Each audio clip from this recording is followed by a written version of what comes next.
Good afternoon, class 12s. In continuation of the last video, this video is on factors affecting working capital. Now, what is working capital? Working capital includes items like cash in hand, cash at bank, PRs, bills receivables, bills payable, finished goods inventory, work in progress inventory, raw material inventory, and prepaid expenses. Now, what the concept of working capital includes current assets and current liabilities. Now, the net working capital means current assets minus current liability. So, what are the current assets? Current assets are these items which are given in blue.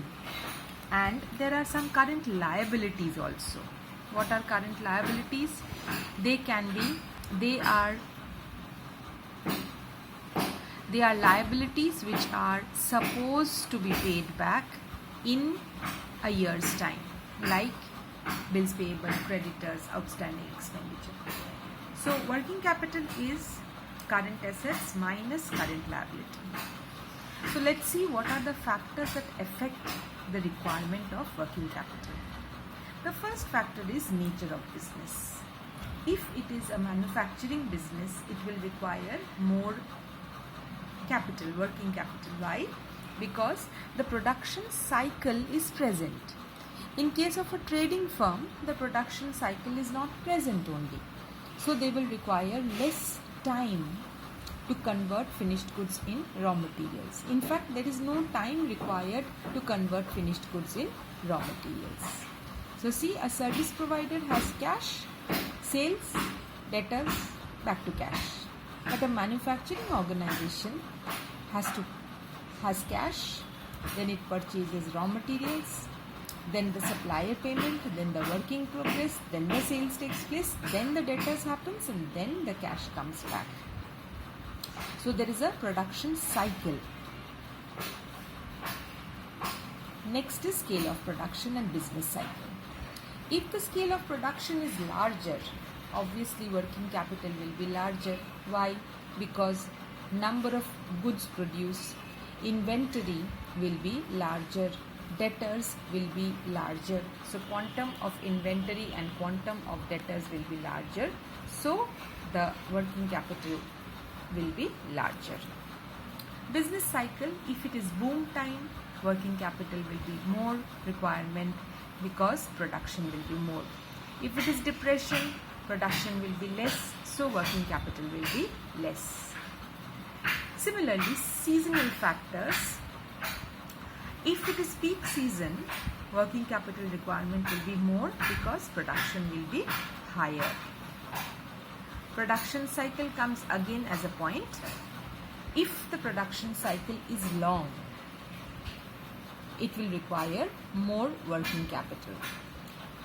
Manufacturing organizations have more amount of time involved in production cycle, so it takes more time to convert raw materials into finished goods, so the working capital requirement goes up. Next point is credit allowed and credit availed. Now see how it affects you.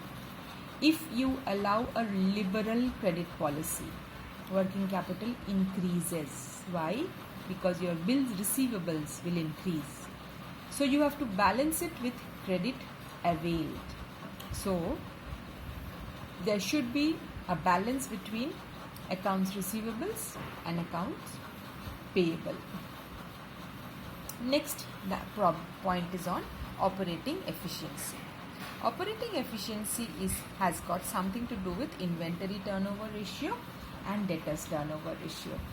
Faster the accounts receivable turnover happens, faster the inventory turnover happens. What happens? BRs are converted into cash faster. Inventory or stock is converted into cash faster. So working capital requirement comes down to that extent. The next point is availability of raw material. Here there are 2 points. If the raw materials are easily available, you need not stock it, so working capital will come down. But the time lag between placing the order and receiving the material, if it is long, so working capital requirements will go up. Similarly, if the organization has growth prospects, if the organization has too many competitors, working capital requirement will go up. Growth prospects means it will aim higher production, so larger stock requirement, so working capital more. Higher competition means serving the customers at the best of the opportunities. So to meet urgent orders, you have to stock more, so working capital requirements will go up. The last point is on inflation. If price goes up by 5%, cost of working capital or cost of maintaining a level of stock will also go up in the same proportion. So inflation will cost you more to stock the same level of inventory. Hence, your working capital requirement will also go up. Thank you.